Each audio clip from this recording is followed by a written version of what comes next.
Look, if I had to leave the US and move somewhere else tomorrow, I would do things differently than when I left 2 years ago. Back then, I prepared for my departure in advance of leaving. Things took time, like my FBI background check that I needed to gain residency in Spain.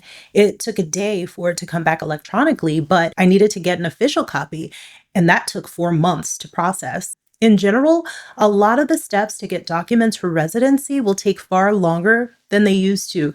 The system is busy, it's almost overwhelmed. Legally living in a different country is something that should be done with careful planning and preparation. With that said, this is what I would do if I had to get out right away.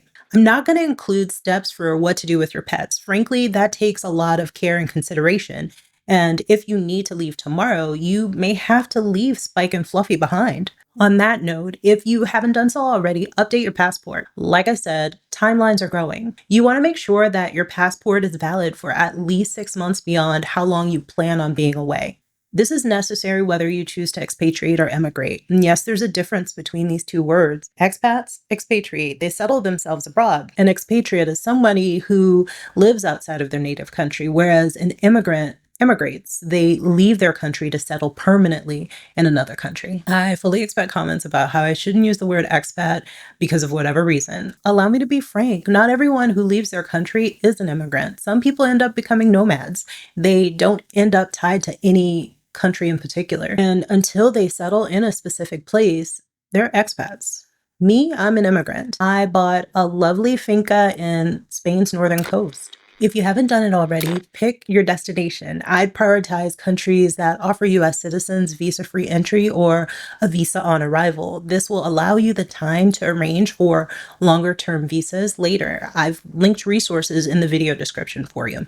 For me, I'd go to Spain. It's where my husband's from. Then, once I secure my residency, it would put me on a faster track to citizenship. Yes, I immigrated here and I'm currently considering becoming a citizen. I linked this article from The Guardian in the description. If you choose Spain too, be ready to experience bureaucracy. When I say that, I want you to think of all the time that you've ever spent dealing with bureaucracy. Ever. Now, I want you to multiply that by 5. That's Spanish bureaucracy on a good day. Things that you were used to being quick and simple have to go through processes. Patience is key when living here. It's not better, it's not worse.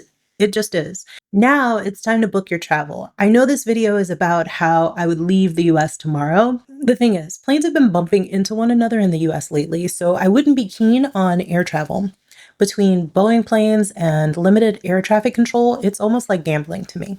Leaving Florida, I would do one of two things. I'd either delay my travel until about April or May and take a repositioning cruise to Europe. Now, these cruises, they're far cheaper than the traditional transatlantic cruises. This is when the cruise lines move their ships from the US to Europe for the European summer season. Otherwise, I would take a train up to the nearest border cross point that I could get to. And that way I could hire a car and drive across the border myself. And then I drive to an airport and fly out to my final destination. How you travel is up to you, but this is what I would do. Also, book your accommodations for at least the first 2 weeks you'll be abroad. This will give you a flexible home base, but it won't tie you down while you search for something more permanent. Now that your travel's booked, it's time to notify your bank that you're leaving so you can avoid card locks. Also, share your itinerary with people you trust. If you plan on driving while you're abroad, head over to AAA and get an international driving permit. You don't need a membership to do this, and this permit, it'll be good for 6 months. It's really simple. You fill out an application, you take a photo, and I believe the photo is extra if they take it for you, and then you pay the fee. If I'm not mistaken, the permit fee is about $20. Next, you're going to pack your essentials. You'll need critical documents, passport, birth certificate, financial records, medical prescription, vaccination proof. Remember to bring your medications as well and make sure that they're legal wherever you're going. And then when you arrive to wherever you decided to go, register with the US Embassy via STEPT. It's linked in the description. You're going to research visa options for your extended stay. I want you to think work, student, digital nomad, even residency, and apply in person if possible.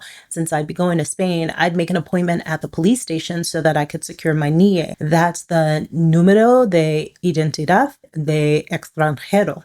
or your foreigner identification number. It's for legal transactions. Think things like taxes, banking, property. You even sometimes use it for receiving package deliveries. You'll probably not be able to get long-term accommodations without your NIE, and you definitely can't buy a house without it. It's critical that you understand that overstaying your visa period can lead to penalties. It's also possible that access to the country that you overstayed in can be restricted as well. Be sure to stay on top of your timelines. Next, I'd buy health insurance. Yes, Spain has national health care, but as a non-resident, I wouldn't have access to it. So it's a good thing that health care is more affordable once you leave the US. Then it's time to figure out your money. The assumption is that if you can get out of the US tomorrow, you have enough savings to do so. Hopefully, you also have enough savings that can provide you a buffer for several months. That way, you can explore remote work options, maybe explore freelance. That's if you don't already have a job that you can work from abroad. Be sure whatever you do complies with the visa that you're under. When I moved to Spain 2 years ago, I didn't have a job.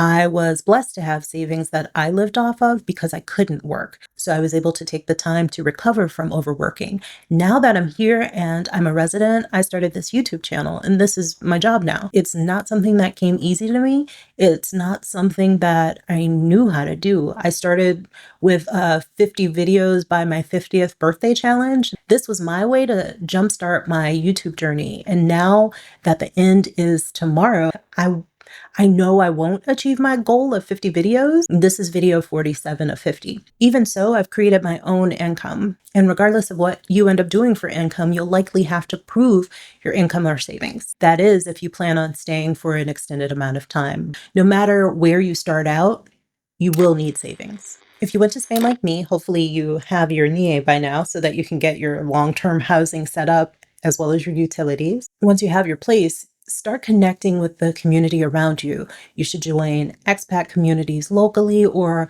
online because that'll be a great place to go for support. I can't stress enough how important it is to learn experiences from others. Please don't limit yourself to the expat groups though. Be sure to connect with locals. Connecting with locals, in my opinion, is the best way to get things done. It's not about networking. What I'm really suggesting is making new friends. And through these friendships you make is where you'll find a future of opportunities.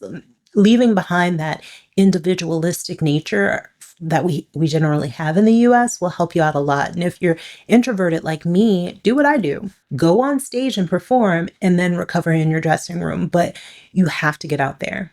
I think with all of this, the hardest part is figuring out where to go.